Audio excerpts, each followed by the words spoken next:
All right, so I'm used to doing radio where you don't see me. I am not used to doing video where you can, so we're going to give it a go. And these first videos will probably be rough because I don't have all my equipment and all that. But it's all good. It's time is what it is. So you don't know me and I don't know you, but my name is Coach LT. I've been a life coach since 2010.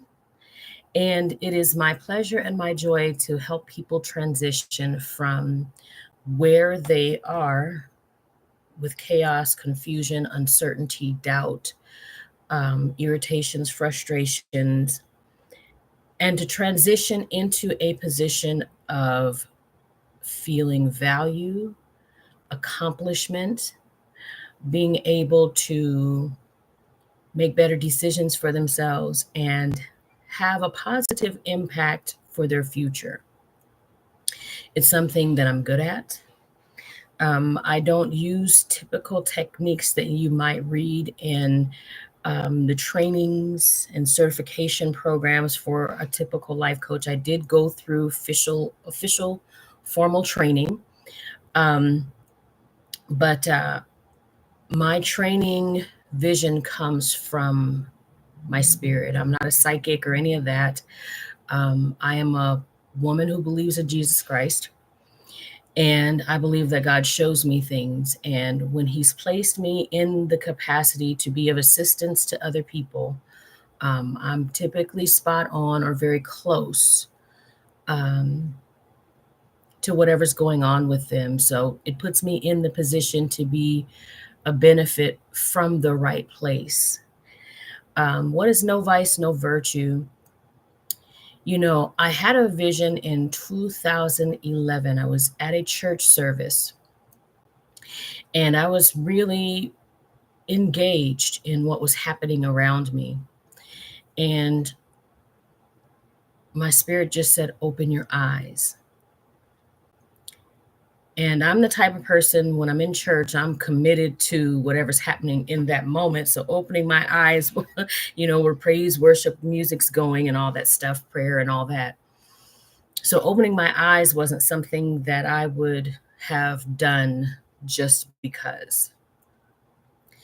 So I open my eyes and I see people on their cell phones, people chopping it up with each other, people doing everything but what the moment called for. And I said, okay, I see that. All right. So I close my eyes again and I'm going back in and the Holy Ghost said, open your eyes. I want you to open your eyes and look around. I looked around again and people just seemed disconnected. They didn't seem truly engaged. They seemed as though they were called into this moment, but it wasn't an authentic, they didn't have the authentic desire to participate. They were just sort of there because it was, their church duty to be there. I said, all right. And so I'm going back in now. And I hear it one more time, open your eyes. And this time, my gaze is focused on the praise team. The people that stand up on the altar and they sing songs and lead everyone in the worship service. And I'm looking, and the main singer, the lead singer of the praise team, she's just going all in like she's at a concert somewhere, not in a church service. And the people that were singing in the background were kind of looking like, what is going on here? They're trying to stay in step with the worship service, but they're looking at this lady and looking at each other like, what is going on here? And I said, okay, what do you want me to see out of all of this? And Lord told me very clearly, just as I'm speaking to this microphone and into this camera, He said, time out for business as usual. I said, wow, okay. Yeah, this is pretty, this is pretty bad. Okay. He said, no, time out for business as usual. I said, all right, so what does that mean? Um, for me, what do you want me to do with this information. And he started giving me a vision in which we, the people, not the government, not the president, not all the people that are considered um, the quote, quote, elites, because I don't like that term. I don't think there's anybody elite. I don't care how much money's in your bank account. There was only one elite for me personally, and he died on a cross 2,000 years ago. But people in those power positions, in positions where their finances grant them a lot more access than regular people,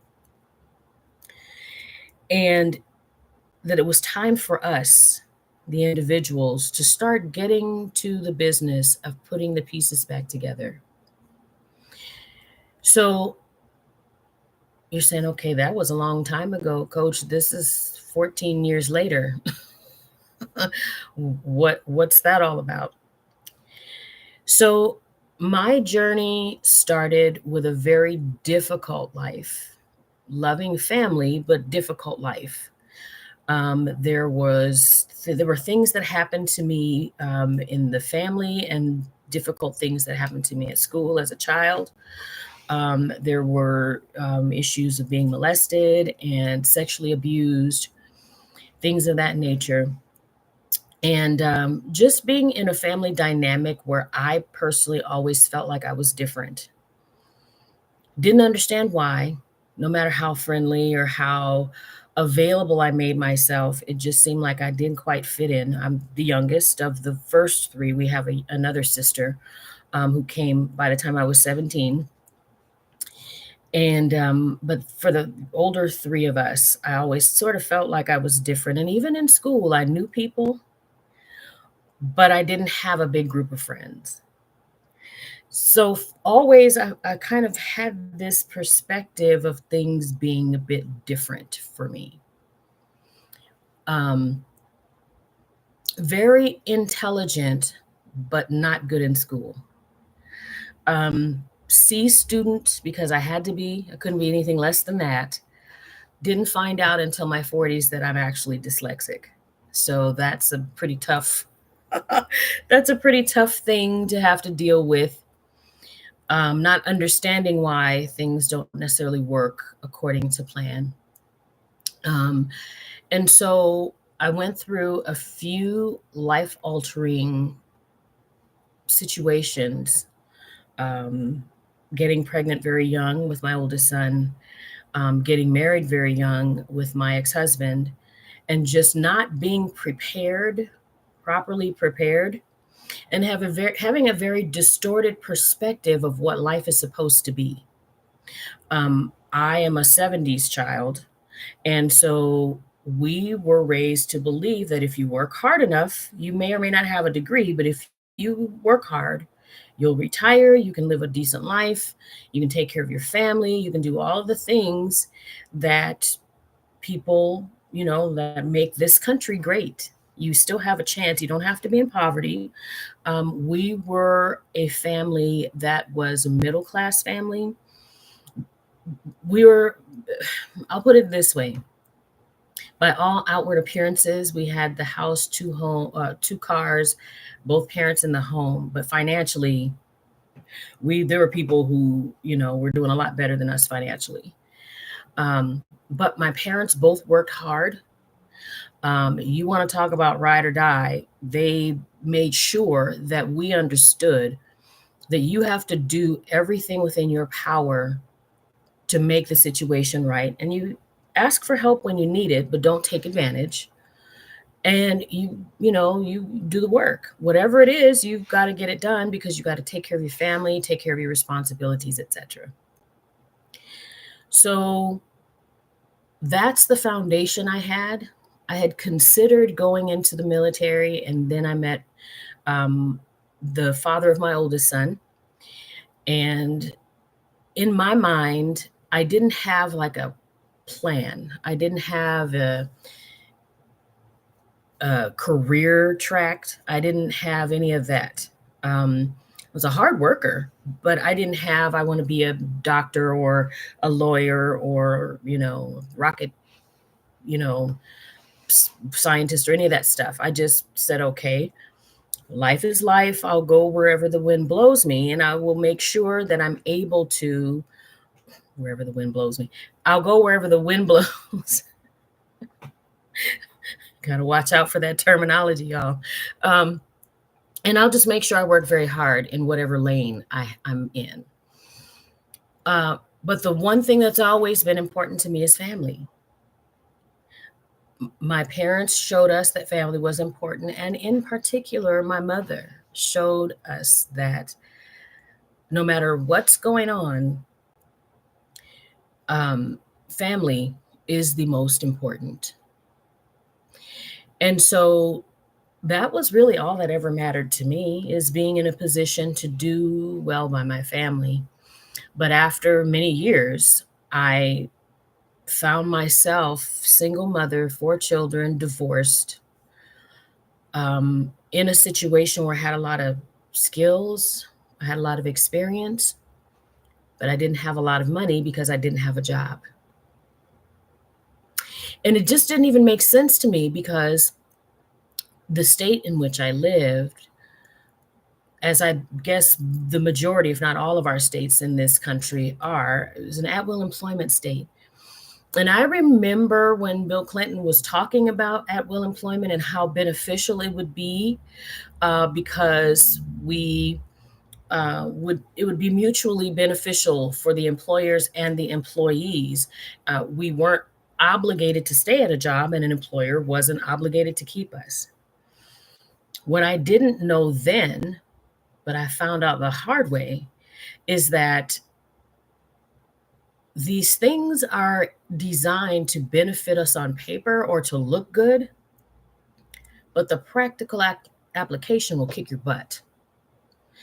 And here's how that happened for me in a way that I recognized for the first time. And this is back in 2000. This is in 2006. I'm at a job, working my behind off. I applied, along with about 6 other people, applied for a management position with this particular company. And they decided, instead of hiring one person for the management position, they would hire all 6 of us or 7 of us and disperse us in different departments throughout the company. And whoever learned the most about the company and benefited the company the best would be the person who would be hired in the management position. I was just happy to have a job. I wanted the management position, but I'm not one of those people who will backstab people or step all over people. My competition is more with myself than anyone externally. So that wasn't, competing with someone else wasn't really a thing for me. But I just worked my behind off, came in early, stayed late, did whatever they asked me to do. And this one particular night, as I was logging off, an email blast to the entire company came through. And it was one of the, I don't know if he was a managing partner or what his role was, but he was pretty high up in the executive structure.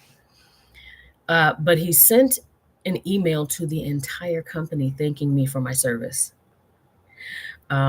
saying how the clients were so happy with my work and how I was doing an amazing job, how my coworkers were, happy about my job performance and all of that. So I don't know if that meant I would have gotten the management position or not.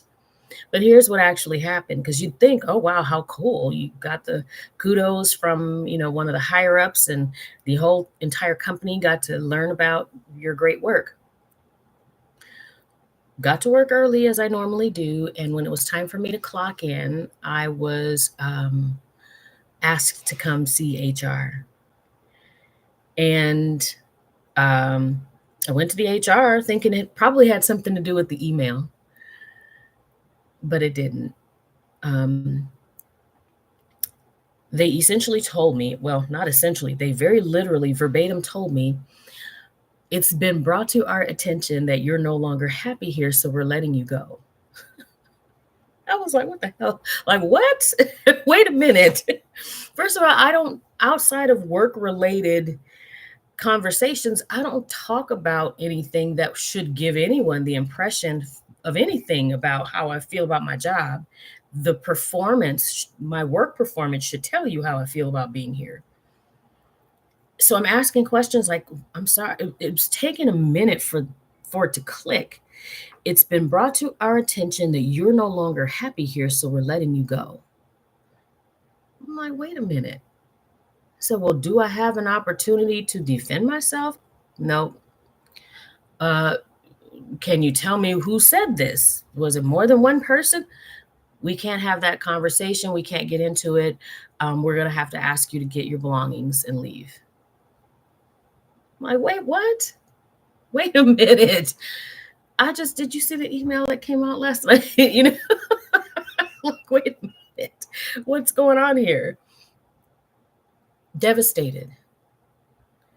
Absolutely devastated because in my life, I had just recently purchased a home for myself and my 4 children, and my 2 older siblings, and one each of their children. So that meant that in addition to my 4 children, there were 4 other people living in my home, and everyone was sort of in a rebuilding phase. So really, I was the only income coming in. So it meant that what was I going to do? But I was okay. I mean, I was devastated for getting laid off from a job for no reason, discernible reason. But I was like, okay, I'm talented. I had a resume that when I put my resume out in the atmosphere, people were calling me. I was going from one interview, leaving one interview to go to the next, to go to the next, to go to the next, because that's just how good I work. And the recommendations and referrals backed up my belief that I'm a good employee. Well, days turned into weeks, and then weeks turned into months. And because I hadn't been working there long enough, I didn't qualify for unemployment benefits. Really, really. So, and then also because I made too much money, I didn't qualify for benefits for, like food stamps and welfare and all that stuff. I got rejected from everything. I was like, wait a minute. What parallel universe did I drop into that I'm here with a whole entire family, no income, no job, no prospects, going on interviews, not getting any callbacks? I did find one job. It paid about $10 an hour. And I took the job because it was a job. We were told you take a job if it's in there, may not be enough, but you just work hard. And it was a hot mess. The man only hired me to make his bookkeeper jealous. It was a small office, just 2 people in the office, 3 people total for the company. And it wasn't right. Instead of him handling things the way he was supposed to and telling the young lady, listen, I'm going to have to let you go because you're, not doing your job well, he wanted to make her jealous. Well, I wasn't making enough money. It cost me more money to go to the job and take my children to school, where they went to school far from where we lived. So eventually I ended up getting laid off from that job too, because they decided they were going to keep the girl who was messing up the books and not doing a good job. But I wasn't there long enough to qualify for unemployment again. It wasn't that I wasn't qualified to work. It wasn't that I wasn't looking for work. Anytime I've been laid off, because it's happened several times, being laid off. Anytime I've been laid off, anytime I've been without work, my job search becomes my job. So, you get up 6 o'clock, 7 o'clock in the morning. You're on the job boards. You're creating resumes. You're doing all the things that you need to do. You're practicing for your interviews. You're researching companies. You're doing everything you can. So, I know how to do a job search. Just wasn't working out to the point where I had to make a very difficult decision. I had to give up my home. And I thought that by selling the house and having those funds that it would be easy for me to find a place to live.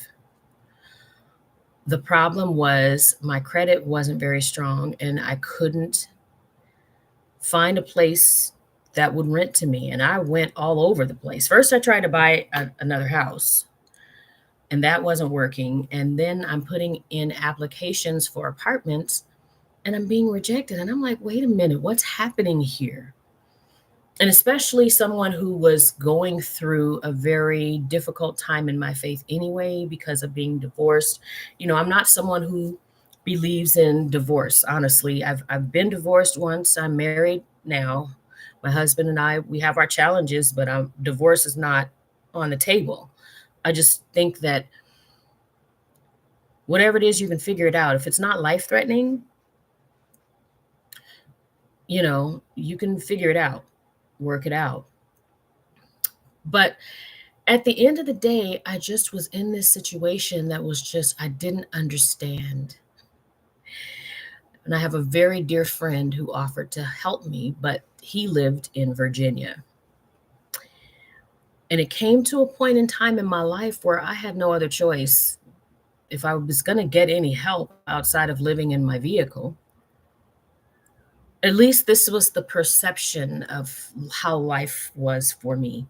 There were a lot of things that went into why I felt that way, and I can do that discussion at another time. But the bottom line is I didn't have the support, the full support of my family that I needed. And maybe it was just a communication issue and not the fact that it wasn't really support. But either way it goes, I felt like I was alone. I was suicidal and I was having blackouts.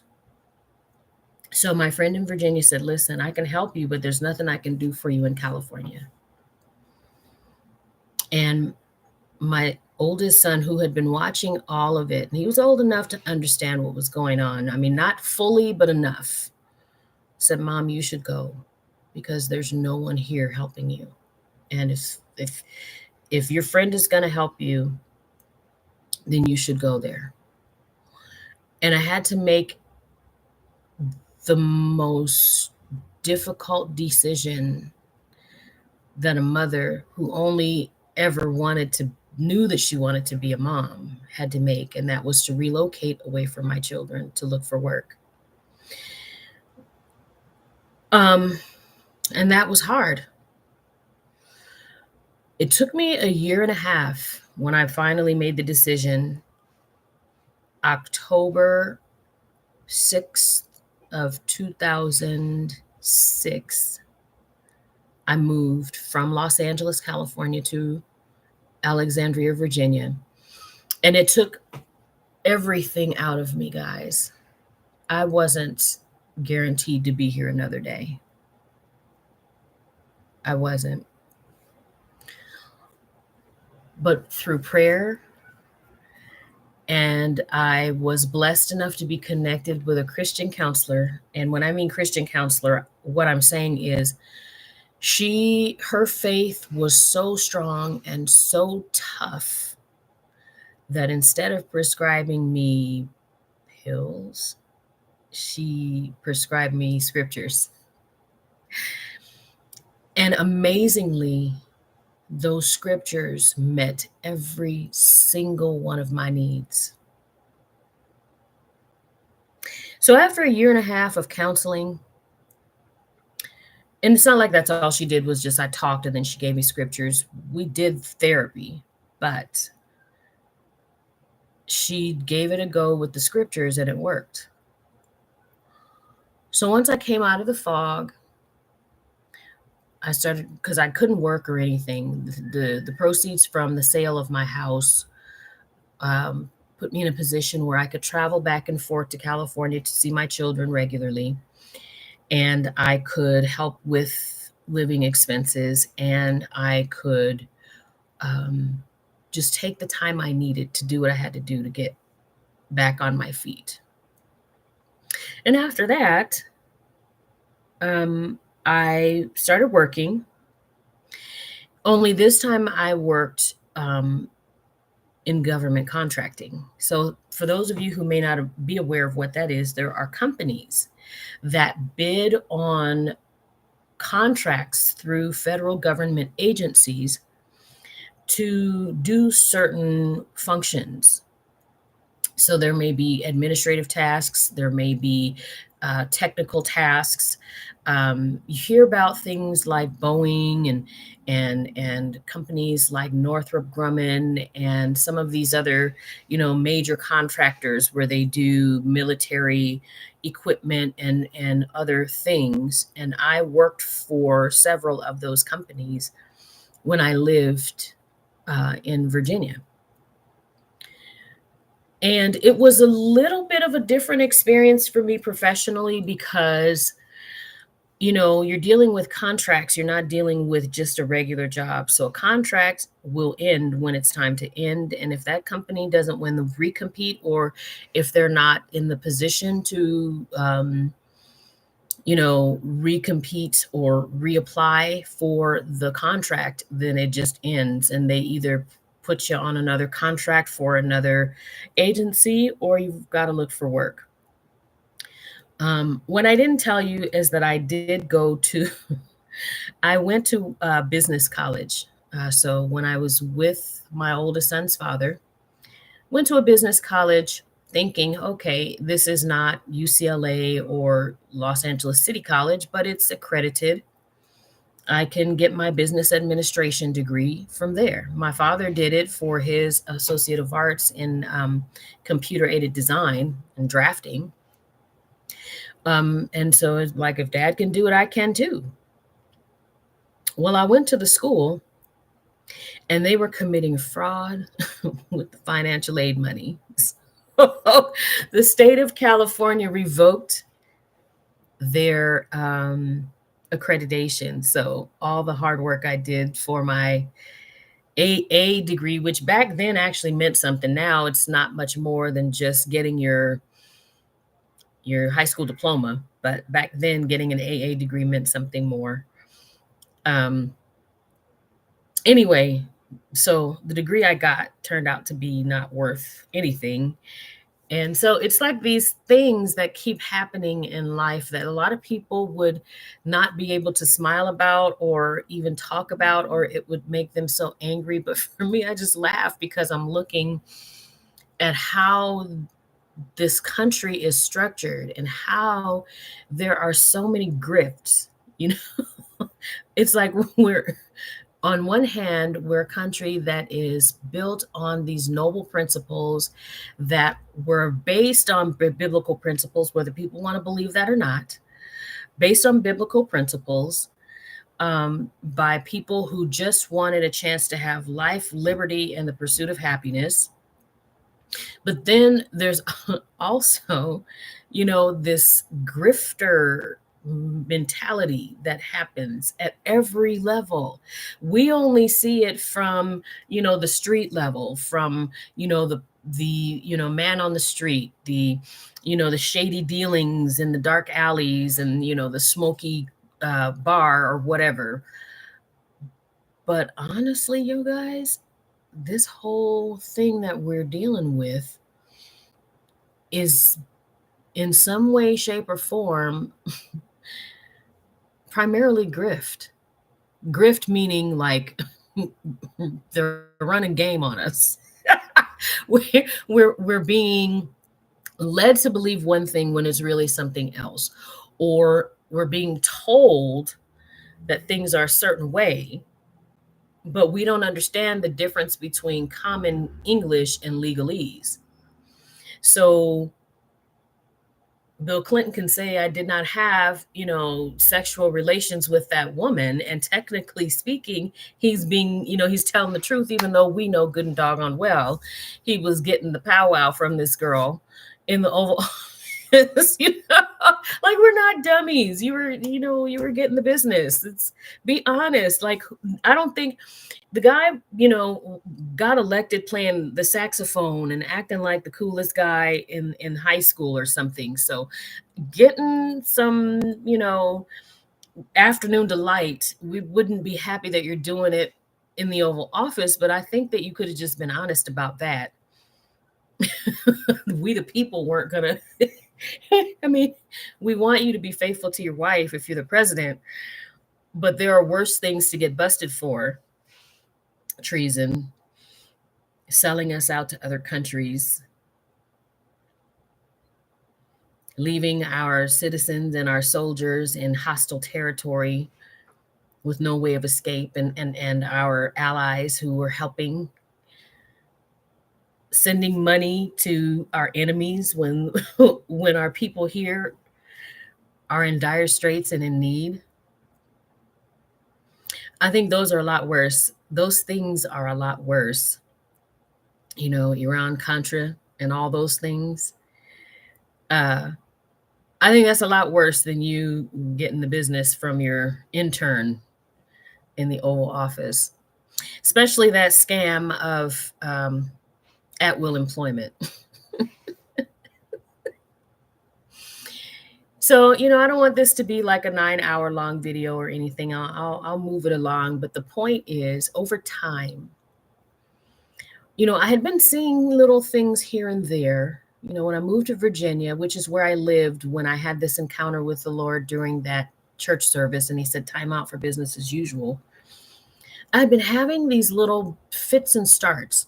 Like, how is it that I can work so hard and then all of a sudden now I'm just not employable? I've never been fired. I've never been disciplined. I've never had any negative reporting from any job I've had, but yet I'm searching for months and months and can't get a job. What is that all about? That didn't make sense to me. I think really after the thought of having to move away from my children, not being able to get a job was the thing that broke me almost as much as the thought of having to move away from my babies. Because as a society, we are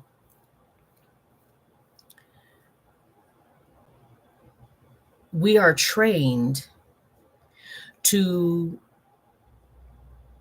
depend on the opinions of others. We are trained to rely on what someone else thinks. How do you get a promotion? How do you buy a house? How do you start a business? Someone has to think that you are capable, competent for these things. So I just started seeing this stuff and I'm like, this isn't making sense.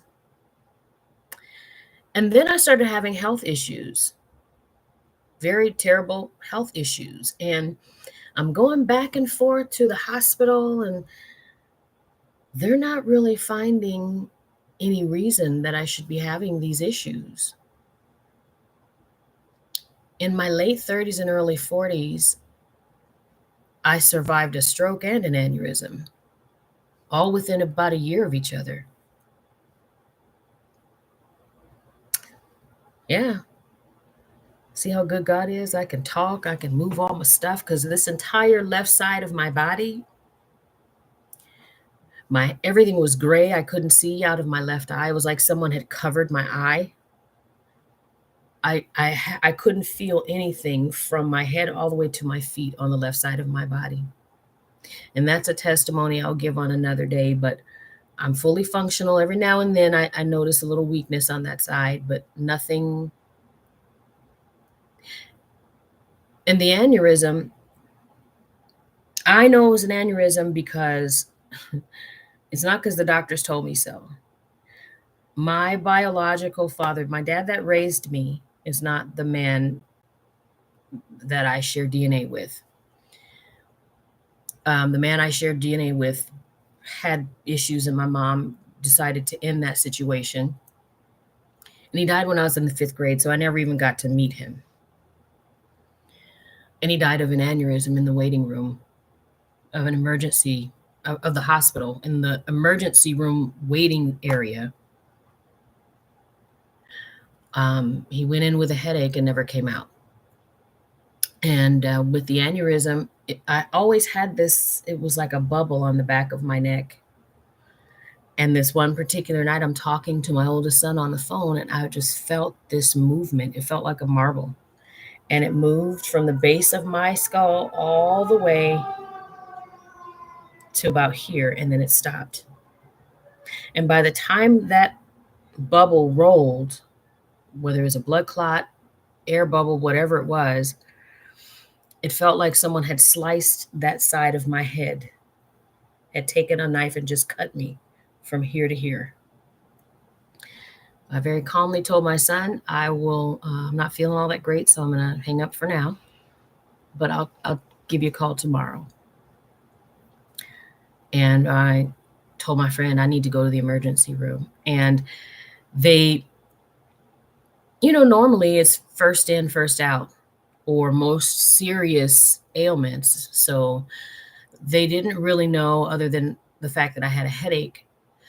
But while I was there, I saw this vision of my biological father, with whom I hadn't had any contact since I was about maybe 2 years old, maybe a year or two. So if I saw him on the street, I wouldn't even recognize him. But I saw him. And he just looked at me and smiled, like, "You're going to be okay." And tears just started coming down my face. And the lady asked me, the nurse, the triage nurse, or not the triage nurse, but the admitting representative asked me, she said, "Sweetheart, what's wrong?" I said, "This is how my father died." And she says, "What do you mean?" I said, "He had an aneurysm and this is how he died." And immediately they got me back, did all the scans and the MRIs and all of this stuff. And through that time, they had given me morphine and all this stuff. So the pain subsided. And my friend and I are just sitting there. And all the doctors come into the waiting room, into the hospital room. And it was like a scene out of a movie. All of the interns, all of the nurses, all of the whoever else is the staff on hand, they're all looking in like, how is she still sitting here? And I'm like, you just look, first of all, I don't know if any of you guys have ever been in so much pain where you've had to have morphine, but I was flirting with the guy that was taking me to the MRI. It was a hot mess, y'all. I was definitely in the zone. And I'm just looking at these people, and the doctor puts the film up, the, images up, and you just see this white line, exactly the way I described it. It was a white line that came all the way to here. And they're looking amazed because they couldn't understand how I'm still even alive. How is she still alive? Much less here talking to us coherently.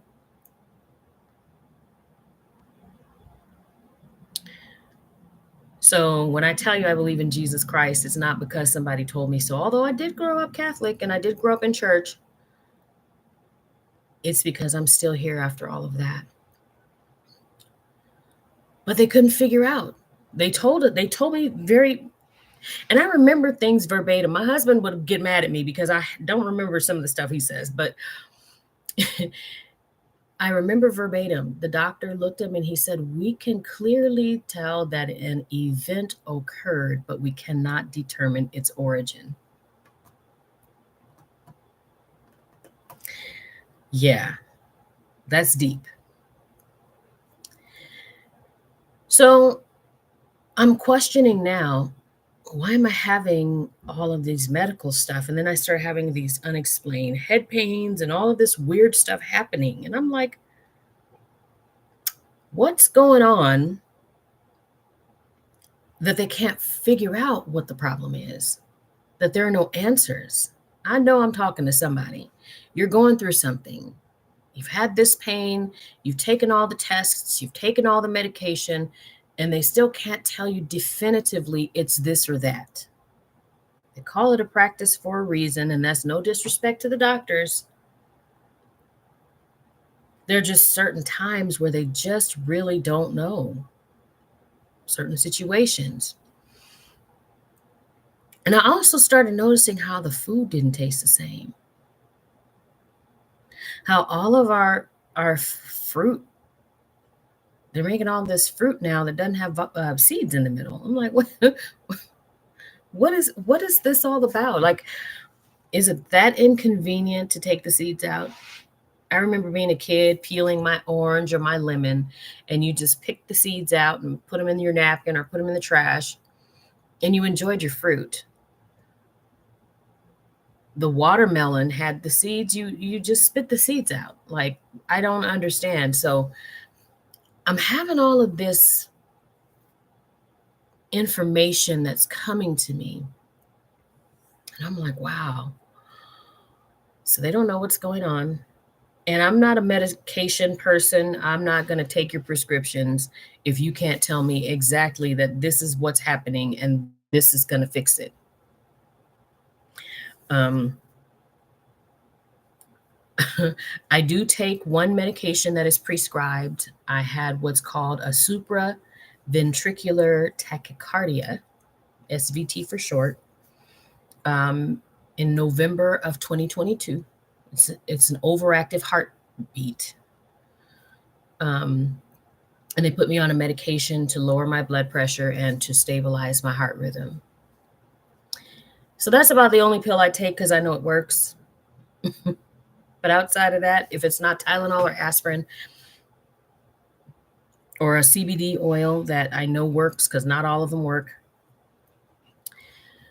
So I'm rambling. I know this. I just wanted to give you a little bit more of my backstory. I'm going to backtrack just a bit and then I'll bring it back up to now.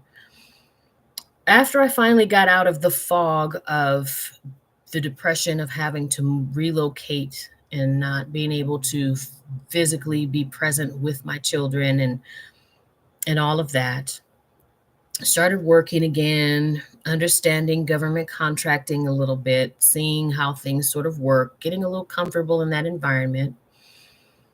I decided, okay, I'm doing all right now.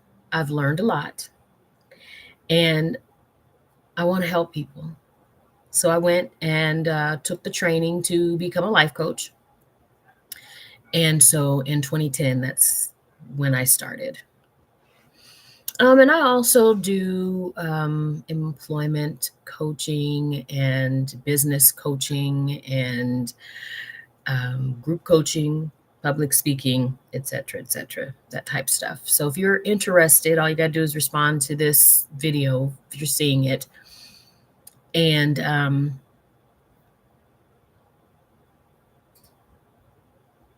be happy to help you. So what's no vice, no virtue, coach? You've given us your life story. What's no vice, no virtue? So no vice, no virtue is a quote from a gentleman by the name of Barry Goldwater. And the quote says, extremism in the defense of liberty is no vice, and moderation in the pursuit of justice is no virtue. I saw that quote and I was like, that's very interesting. If I'm going in for something that I believe, it's not a vice. If I'm keeping my mouth shut when I should be speaking out, that's not virtuous. Oftentimes we see things going wrong and we don't talk about it. Or our conversations are strictly amongst our family or our, immediate circle. We don't really entertain it beyond that. And I get it. A lot of people feel like, what's the point? Why should I talk about it? Who's listening? Who cares? Everybody else has their own problems. And that, I believe, is the biggest lie. There are two things I say.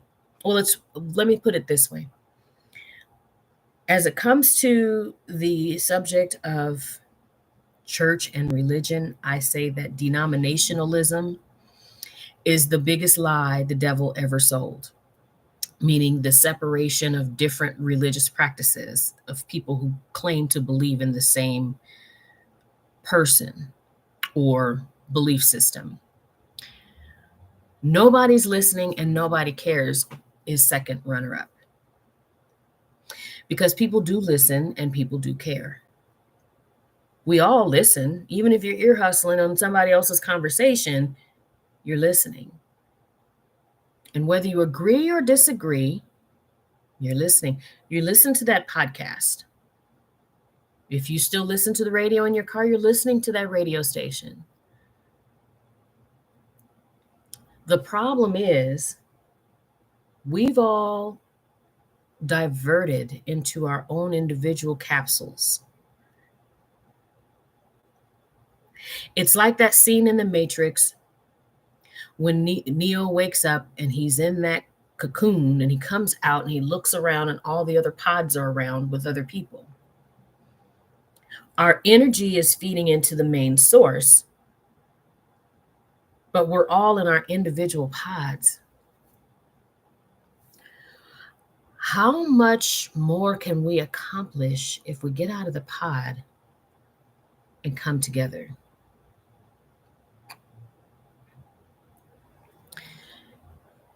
We're looking at the issues of our nation wrong. In my opinion, I'm no expert. I'm not some scholar or any of that. I'm just an observer. But when I think about what God told me at that church that day, time out for business as usual, I've prayed and I've asked and I've observed and I've researched and I've consumed content and I've read other people's research. And what I've understood is that there are so many people saying, if they're not saying the same thing, they're speaking to the same issue, but they're in their pods instead of all coming together.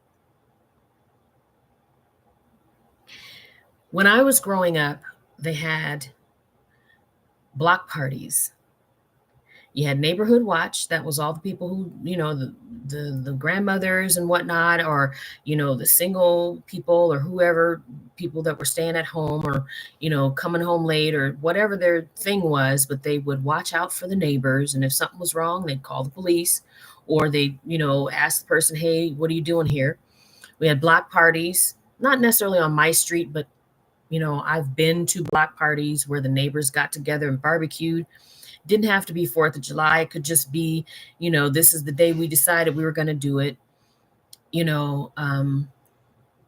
Neighbors brought gifts to one another just because, casserole or whatever. Now I get it. Society's a little different. We've got weirdos who put poison and do all this stuff. So maybe you don't want random food from rando bandos. I understand that too. But we can still recapture some of that essence.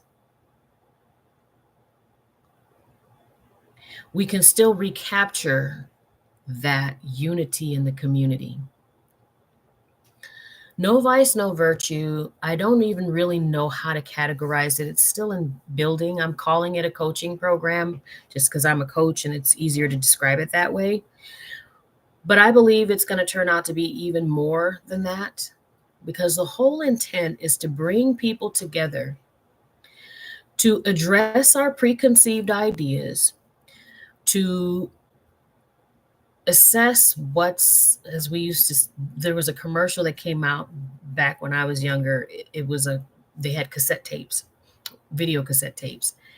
And they were saying that their quality was so clear, it was clearer than any other company, that you might think that it was a live recording. So their slogan was, is it live or is it Memorex?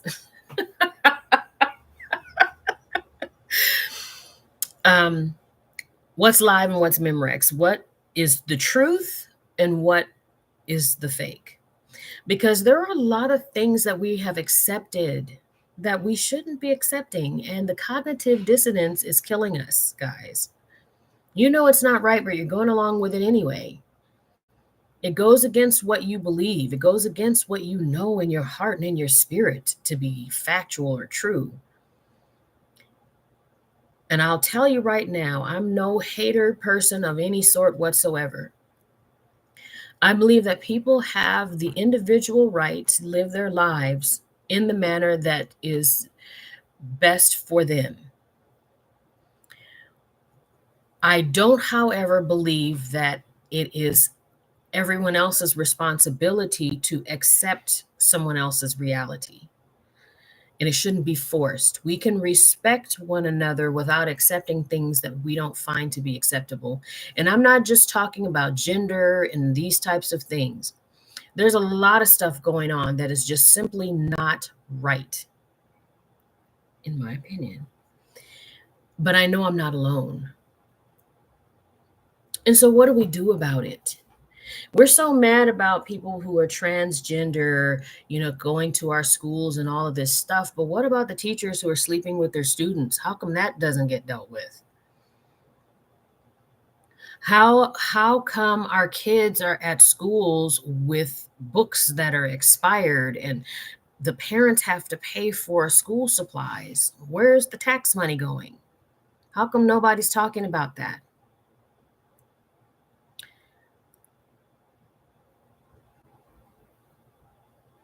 Why is it okay for people to walk around half naked? All the like just whenever, because it's my body, it's my right. Well, I don't want to see your chocha, man. I'm sorry, sir. I don't need to see your buns, your crack. That's just not, that's offensive to me. Just as much as I'm quite sure if I got up and turned around, you would absolutely know you don't want to see my buns and my crack.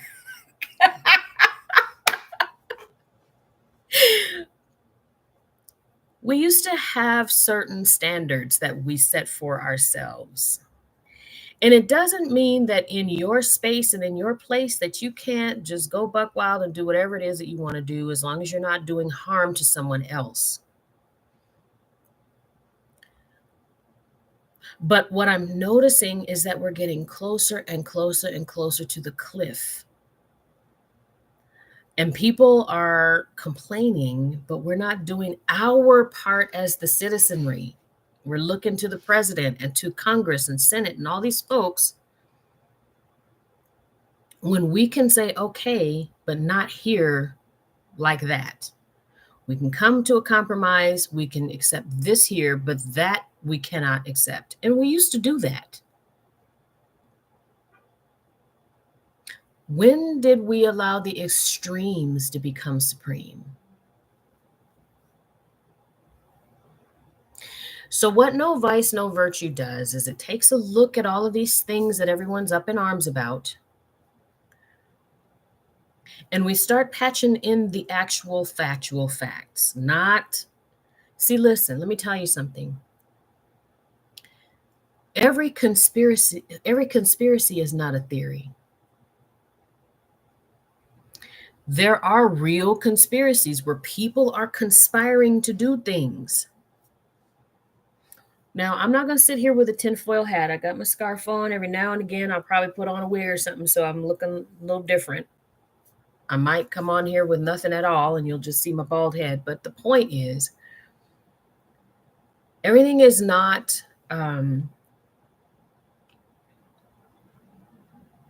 just subject to interpretation. Sometimes truth is truth and we have to deal with it as it is. Why is it that we're so comfortable with everyone bandying this term of our democracy when really the United States was designed to be a democratic republic, meaning we are a republic. We are a nation of individual territories that have come together and have agreed to certain common agreements, but it's not a full democracy. And there is a difference, and it does matter.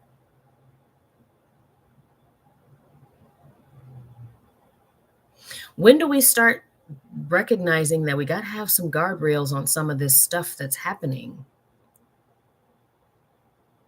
I'm all about using AI technology as my virtual assistant in certain areas for certain things. But if you're going to hire machines to do all of the work, because they're telling you guys, they're telling us, eventually the majority of the jobs that are currently being, filled by humans will be replaced by robots. They're telling us this. At what point in time do we, the people, say, that's a little too far? We'll agree to allow these things to become robotic, but we want our autonomy and our independence. And yeah, sure, that might make it easier for us to do certain things, but what are you replacing this with? If you're replacing these jobs with robots, how are these people going to be able to support themselves? And I don't necessarily want to hear about your universal income.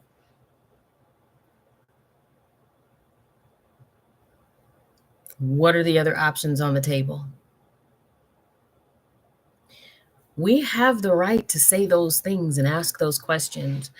And No Vice, No Virtue is designed to be a platform where we can have the conversations, come to our conclusions, and based on those conclusions, we come together with an action plan that we can implement in our own place.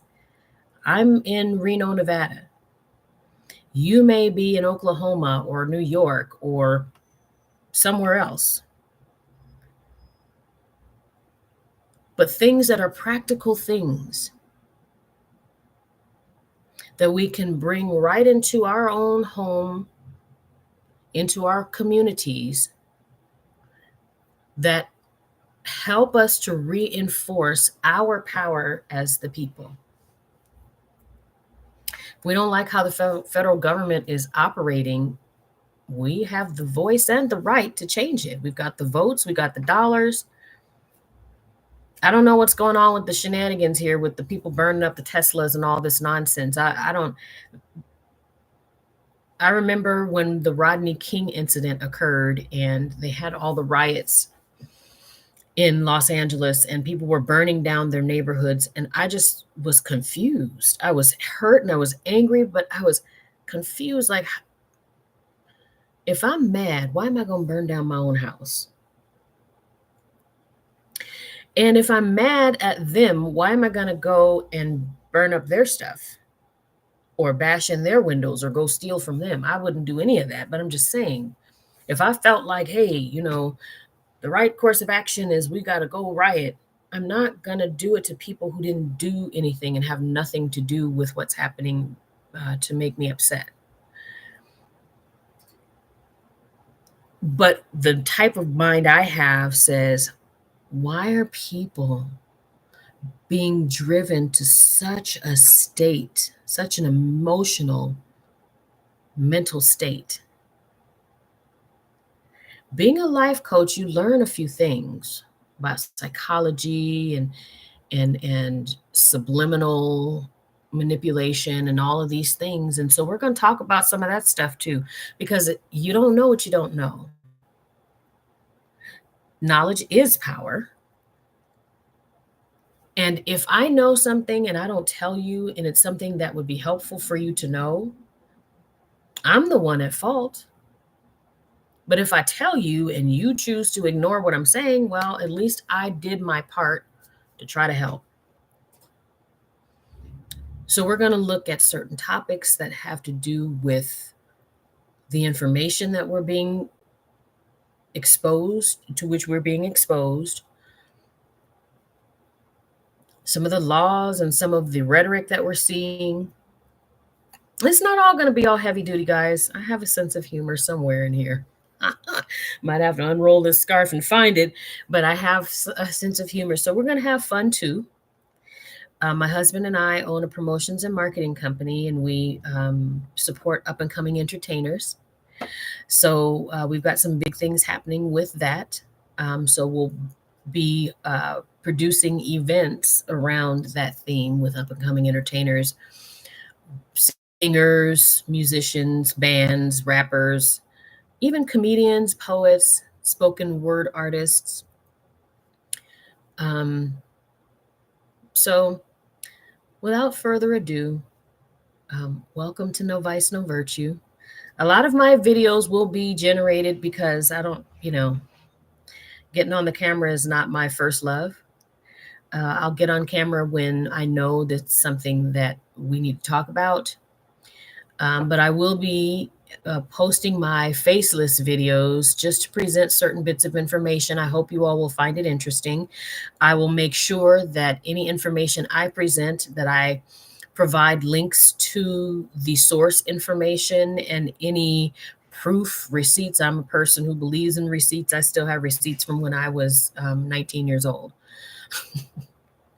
Pack rat, yes, but even still, um, bottom line to it is, guys, we can do more. We have to do more. I'm a Gen Z. I'm sorry, I'm a Gen X. Gen Z. Give me a break, girl. I'm a Generation X, and my children are millennials slash Z. And I just want to make sure that regardless of the labels, that they're having the best opportunity that life has to offer. So I hope that that resonates with someone, some of you, and that you'll join me for the journey. You can definitely message me here. I will be keeping track of the messages and I will respond. I won't be able to do that as this picks up as often. So, we'll get close in the beginning, but don't hate your girl when I'm busy doing other stuff and it takes me a little longer to get back to you. But for now, it's just you and me. And we're gonna do this thing. So welcome to No Vice, No Virtue. Thank you for hanging out with me. If you have any questions or if I was unclear about anything, feel free to send me a message. Um, and let's do this. All right. Happy Wednesday, guys. Take care. Be blessed.